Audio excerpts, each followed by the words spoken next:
Hello friends, welcome you all on CS Academy channel. I am back again with C++ series.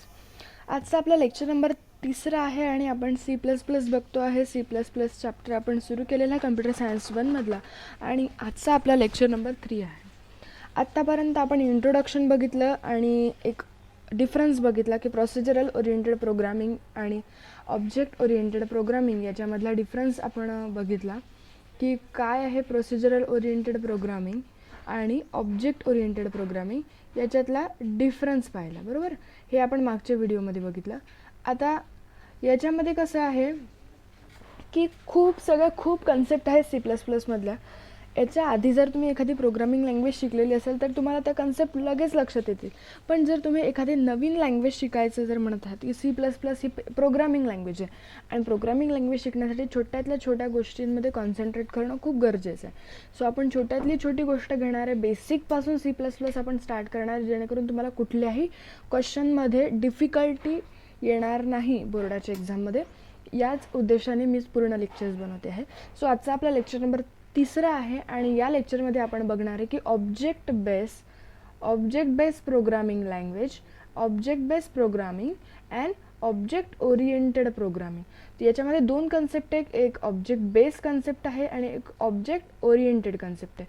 म्हणजे आपण दोन्ही याच्यामध्ये object use करतो, पण ऑब्जेक्ट बेसमध्ये आपण ऑब्जेक्टला वेगळ्या पद्धतीने यूज करतो आणि ऑब्जेक्ट ओरिएंटेडमध्ये आपण त्याला वेगळ्या पद्धतीने यूज करतो. सो या दोन प्रकारच्या प्रोग्रामिंग कन्सेप्ट झाला.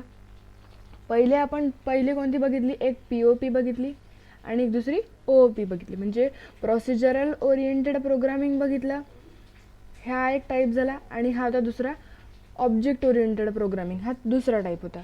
त्याच्यानंतर आता आपण अजून दोन प्रकार बघणार आहे, ते म्हणजे एक object base programming and object oriented programming. Okay, so आता आपण या लेक्चरमध्ये बघूयात की काय आहे तर.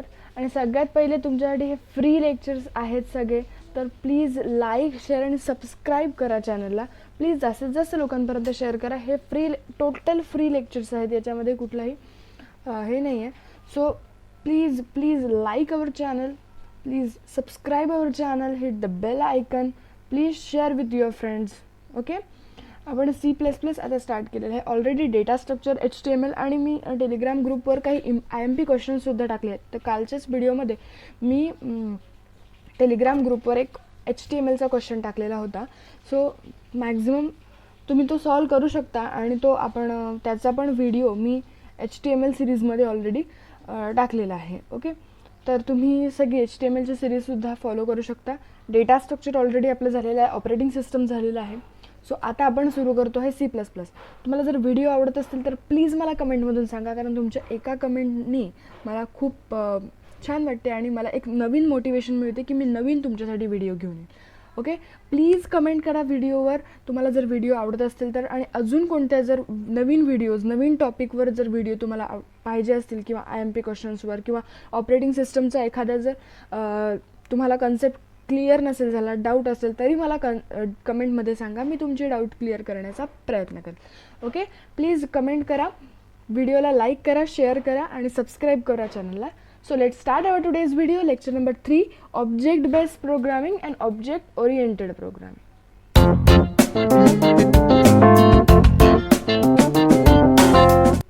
सो हा जो क्वेश्चन आहे, आता इथे मी एक क्वेश्चन दिलेला आहे. What do you mean by the object based programming language and object oriented programming language? State the relationship between this languages.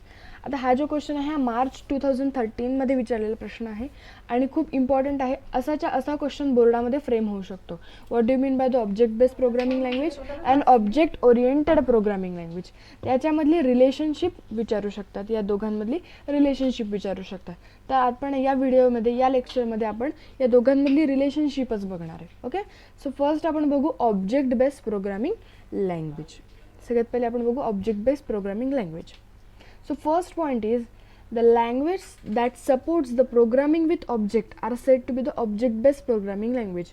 म्हणजे जी प्रोग्रामिंग लँग्वेज कशाला सपोर्ट करते, ऑब्जेक्टला सपोर्ट करते किंवा ऑब्जेक्टचा सपोर्ट घेऊन प्रोग्राम तयार करते, त्या लँग्वेजला काय म्हणतात, ऑब्जेक्ट बेस्ड प्रोग्रामिंग लँग्वेज. त्याला म्हणतात ऑब्जेक्ट बेस्ड प्रोग्रामिंग लँग्वेज.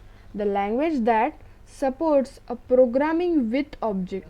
याला खूप महत्त्व आहे. हा जो शब्द आहे ना, प्रोग्रामिंग विथ ऑब्जेक्ट, त्या प्रोग्रामिंग लँग्वेजला काय म्हटलेलं आहे? Object based programming language. First point clear झाला. Next one is it is a style of programming that preliminary supports the encapsulation object or identity. म्हणजे ही जी स्टाईल आहे प्रोग्रामिंगची, ती कशाला सपोर्ट्स करते? एनकॅप्सुलेशनला. Encapsulation and object or identity. म्हणजे आपण पहिले तर बघितलं की ती कशाला सपोर्ट करते? प्रोग्रामिंग विथ ऑब्जेक्टला सपोर्ट करते, म्हणून त्याला ऑब्जेक्ट बेस म्हणतात. पण आता इथे अजून एक शब्द आलेला आहे, एनकॅप्सुलेशन. एनकॅप्सुलेशन ही एक नवीन कन्सेप्ट आहे. What is mean bye encapsulation? आता पहिले आपण एनकॅप्सुलेशन म्हणजे काय पाहू. जर इथे एनकॅप्सुलेशन म्हणजे बघा, इथे जर वेगवेगळे आयडेंटिटीज आहेत, हा ऑब्जेक्ट 1, ऑब्जेक्ट 2, ऑब्जेक्ट 3 असे 3 ऑब्जेक्ट्स आहेत, आणि या तिन्ही ऑब्जेक्ट्सला एका गोष्टीमध्ये एनकॅप्सुलेट केलं म्हणजे एकत्रीकरण केलं.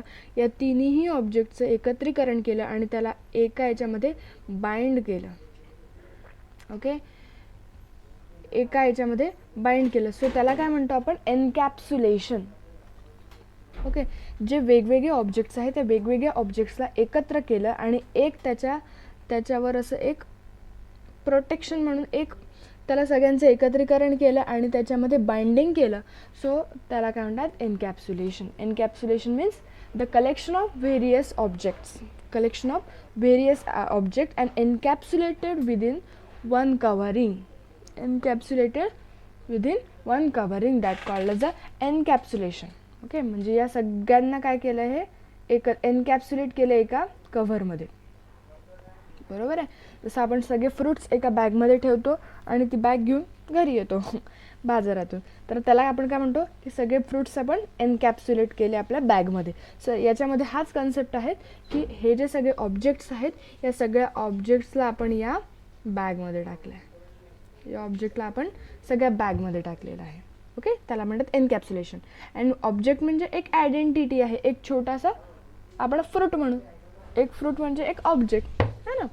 तर next major features are data encapsulation and data hiding and access mechanism. आता एनकॅप्सुलेशन म्हणजे काय आपण बघितलं की सगळ्यांचं एकत्रीकरण. तर डेटा एनकॅप्सुलेशन म्हणजे काय? डेटाचं एनकॅप्सुलेशन, जो व्हेरियस प्रकारचा डेटा आहे, तो व्हेरियस प्रकारचा डेटा एकत्रित करायचा आणि एका कव्हरमध्ये बाइंड करून ठेवायचं, त्याला म्हणतात data encapsulation. Encapsulation of data हा एक त्याचा फीचर आहे. कशाचं?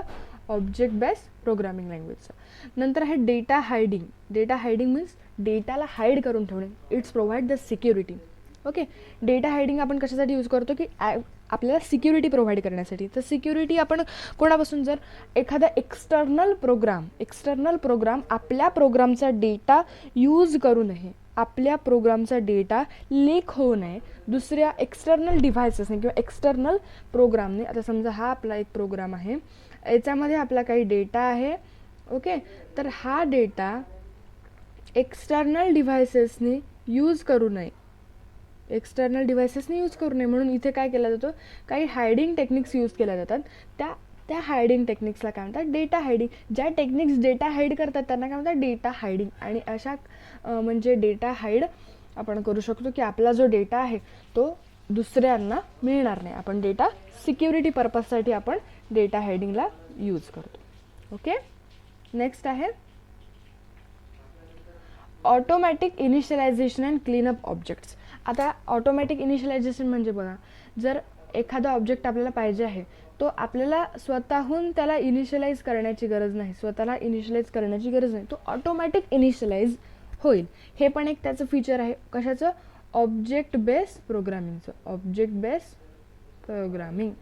कारण आता आपण सध्या ऑब्जेक्ट बेस्ड बघतोय, ऑब्जेक्ट बेस्ड प्रोग्रामिंगमधलं हे फीचर्स पाहतोय. तर ऑब्जेक्ट बेस्ड प्रोग्रामिंगचं पहिलं फीचर काय आहे?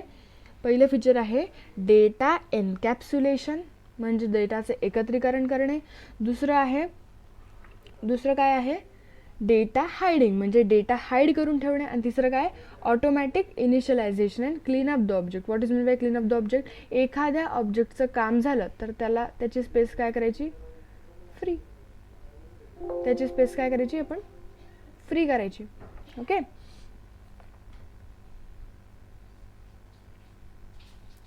त्याची स्पेस आपल्याला करायची आहे फ्री.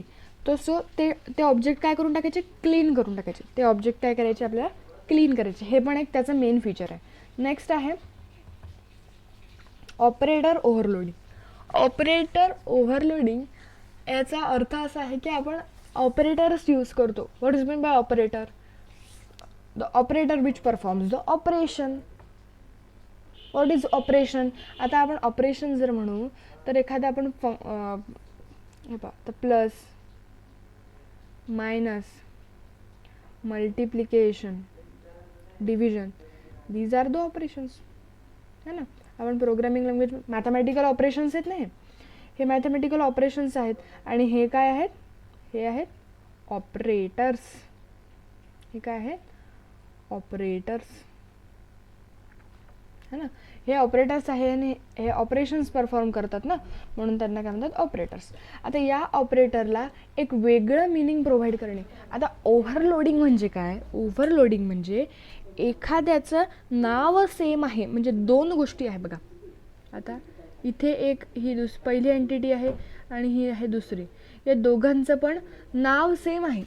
म्हणजे एखाद्या व्यक्तीचं, दोन व्यक्ती आहेत, त्यांचं एखाद्याचं नाव राम आहे आणि दुसरा व्यक्ती जो आहे त्याचं पण नाव राम आहे. ओके, पण त्या दोन्ही व्यक्ती वेगवेगळ्या आहेत ना. So that's the concept of overloading. त्याला काय म्हणतात? ओव्हरलोडिंग. आता हे प्लसचं चिन्ह आपण ॲडिशनसाठी यूज करू शकतो आणि हेच प्लसचं चिन्ह आपण इन्क्रीमेंटसाठी पण यूज करू शकतो. तर याचं काय झालं? ओव्हरलोडिंग. म्हणजे मिनिंग बदललं परंतु नाव काय सेमच आहे, प्लस साईन, है ना. So this one is a concept of operator overloading. Next one, they do not supports the inheritance and dynamic binding. They do not supports the inheritance and dynamic binding. हे आहे object based programming. What is mean bye inheritance? Inheritance म्हणजे आपण जे class बनवतो, जे function बनवतो, ते parent फंक्शनमधून आपण चाइल्ड फंक्शनमध्ये काय करतो? प्रॉपर्टीज डिराईव्ह करतो. काल जसं मागच्या व्हिडिओमध्ये जसं इनहेरिटन्समध्ये सांगितलं होतं की पॅरेंट्सच्या प्रॉपर्टीज चाइल्डपर्यंत जातात, त्याला काय म्हणतात? इनहेरिटन्स. नेक्स्ट आहे object oriented programming language. Object oriented programming language. आत्तापर्यंत आपण बघितलं ऑब्जेक्ट बेस्ड प्रोग्रामिंग लँग्वेज, आता बघतो आहे object oriented programming language. First point is this language incorporates all object based features along with the inheritance and dynamic binding. म्हणजे आपण यामध्ये इनहेरिटन्सचा पण वापर करू शकतो आणि डायनामिक बाइंडिंगचा सुद्धा वापर करू शकतो. परंतु आपण ऑब्जेक्ट बेसमध्ये इनहेरिटन्स वापरू शकत नव्हतो. Next point is for example C++ and Smalltalk. These are the some examples of object-oriented programming language. Next, the relationship between them characterized by the following statements. म्हणजे object based feature plus inheritance plus dynamic binding is equals to object oriented programming language. आता object based feature मध्ये काय आहे? object based feature मध्ये आपण encapsulation use करू शकत होतो, डेटा हायडिंग यूज करू शकत होतो. मग त्या डेटा हायडिंग किंवा एनकॅप्सुलेशनमध्ये त्या ऑब्जेक्ट बेस्ड फीचर्समध्ये आपण ॲडिशनल काय परफॉर्म केलं? इनहेरिटन्स ॲड केलं आणि डेटा बाइंडिंग ॲड केलं. So object based feature plus inheritance plus dynamic binding is equals to object oriented programming. म्हणजे याच्यामध्ये काय आलं? एनकॅप्सुलेशन आलं, डेटा हायडिंग आलं. त्याच्यानंतर आपण अजून कोणत्या कन्सेप्ट बघितला? एंटिटी बघितलं, ऑब्जेक्ट बघितलं आणि परत आपण त्याच्यामध्ये अजून काय ॲड केलं? इनहेरिटन्स ॲड केलं आणि डायनामिक बाइंडिंग ॲड केलं.